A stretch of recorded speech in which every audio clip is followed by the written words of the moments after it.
أعوذ بالله من الشيطان الرجيم بسم الله الرحمن الرحيم الحمد لله الصلاة والسلام على رسول الله ثم أما بعد السلام عليكم ورحمة الله وبركاته.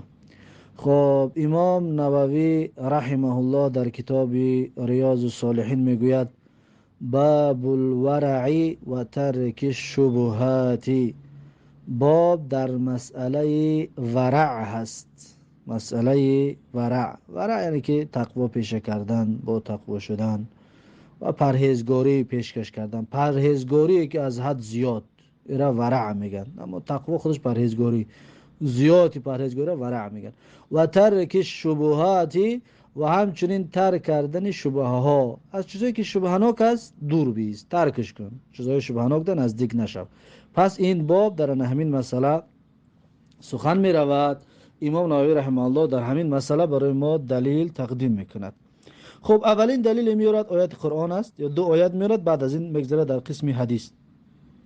میگد قال الله تعالی، گفت الله سبحانه و تعالی و تحسبونه هینا و هو عند الله عظیم. و تحسبونه یعنی که فکر میکنن وی را، میپندارند. تحسبونه فکر میکنند، میپندارند. هو یعنی وی را، هینا یعنی که آسان، سخن معمولی، سخن عادی فکرش میکنن. یعنی چی را؟ یعنی که بهتان و تهمت.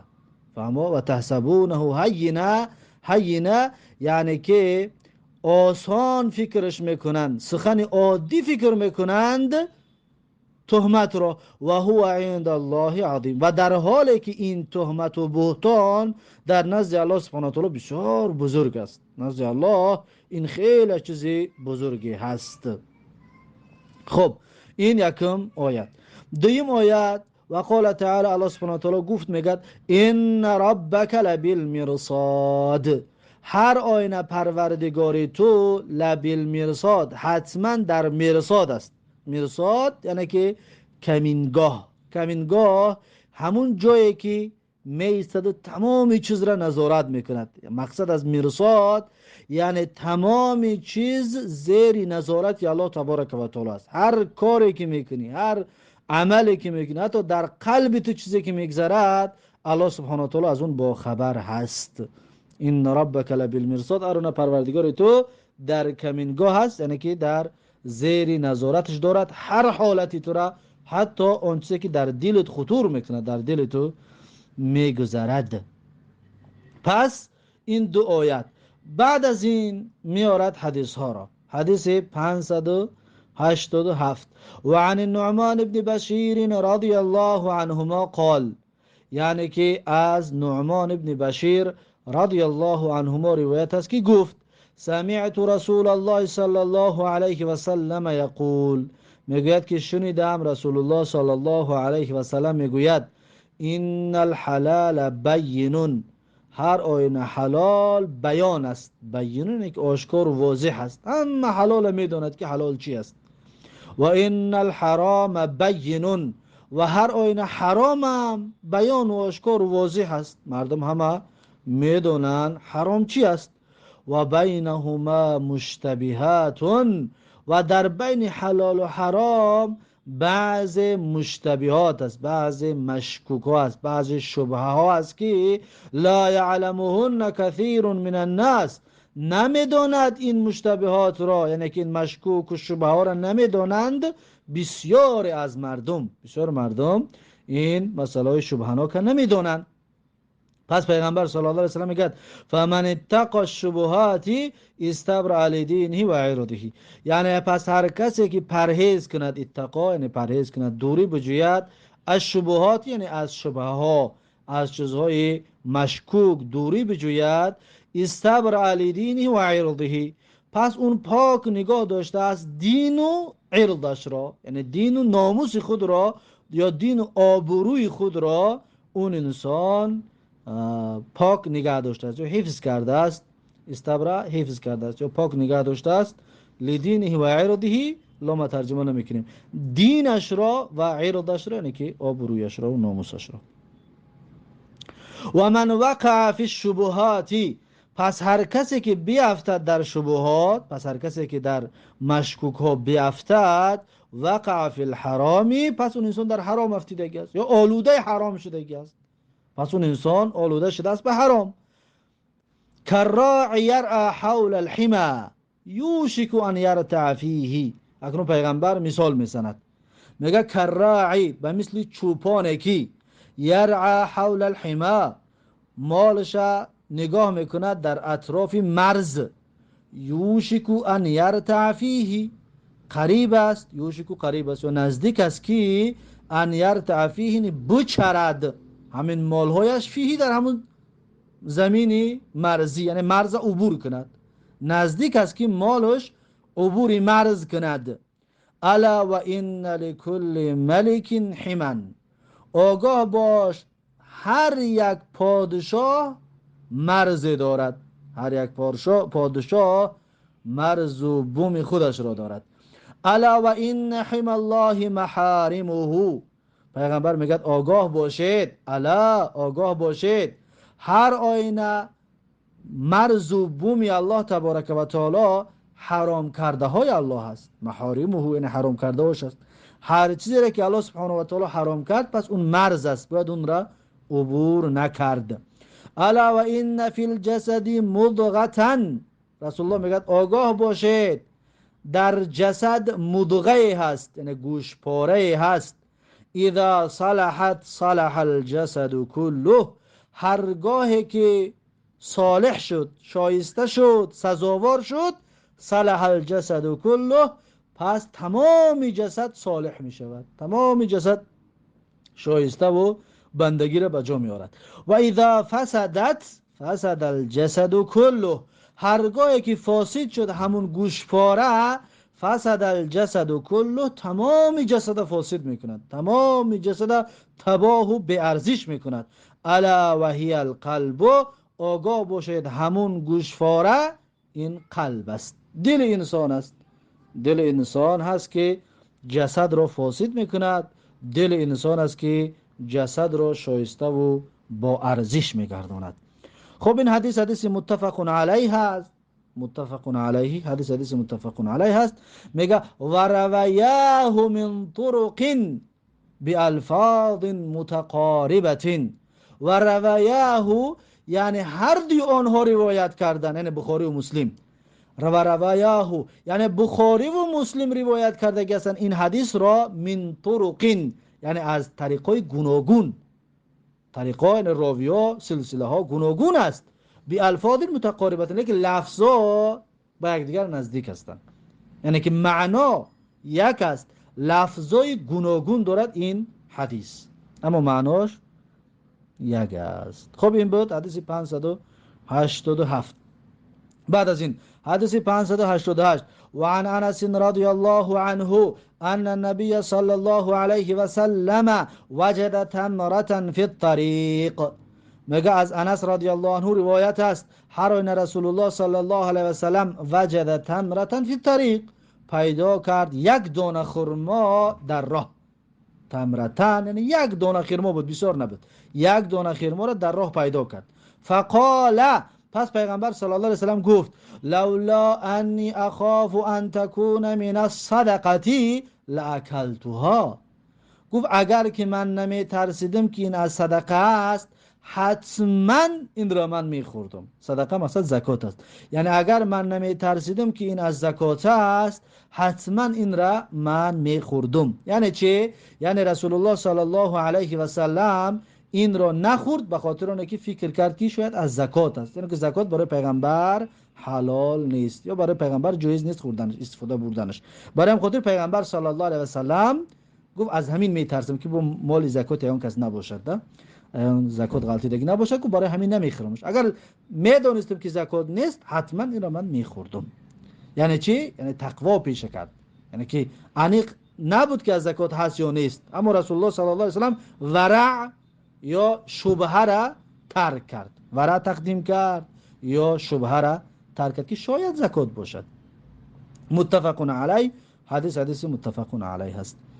بعد از این حدیث 589، وعن النواس بن سمعان رضي الله عنه عن النبي صلى الله عليه وسلم قال، یعنی که از نواس ابن سمعان رضی الله عنه روایت است از پیغمبر صلی الله علیه و سلم که گفت البر حسن الخلقی، میگه پیغمبر گفت که البر یعنی نیکی، حسن الخلقی خوش اخلاقی است. نیکی این خود خوش اخلاقی است، یعنی نیکی میخوایی خوش اخلاق باش، این خودش نیکی است. والاثم یا که والاثم ما حاک فی نفسک، و گفت گناه، اثم یعنی گناه و معصیت، ما حاک فی نفسک آن چیزی است که حاک فی نفسک یعنی که شک آورده است در دل تو، در نفس تو، در دلت شک بیارد، انا همین خودش اسم است.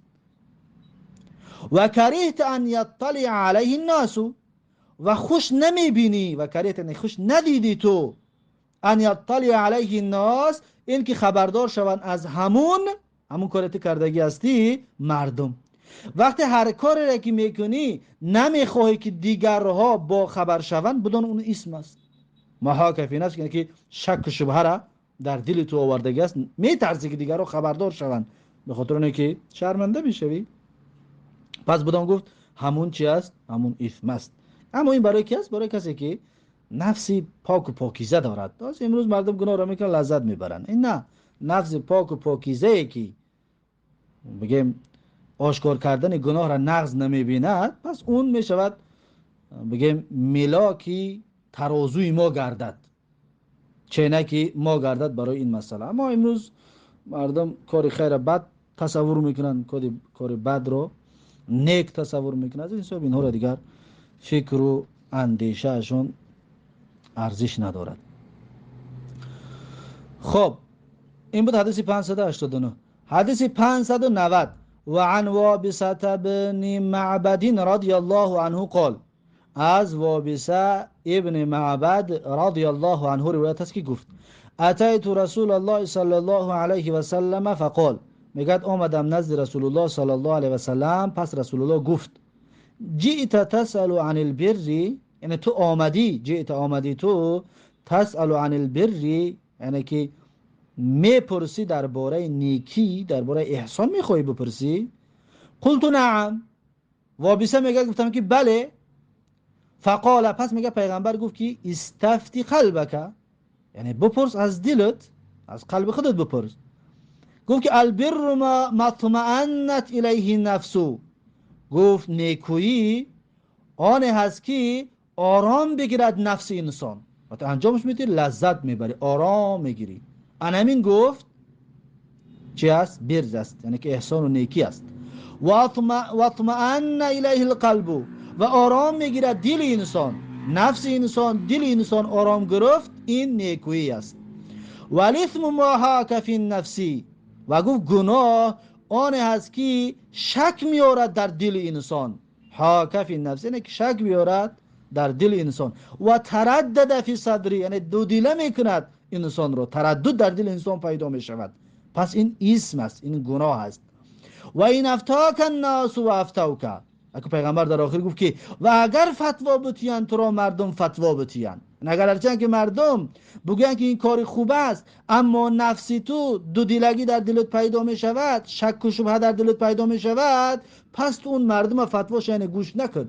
و این افتاک الناس و افتوک، یعنی که اگر هرچند مردم تو را فتوا میتیان، یعنی حلال است میگن بکن، جایز است بکن، اما تو نکن. این هم کی است؟ نفسایی که پاک و پاکیزه هستند.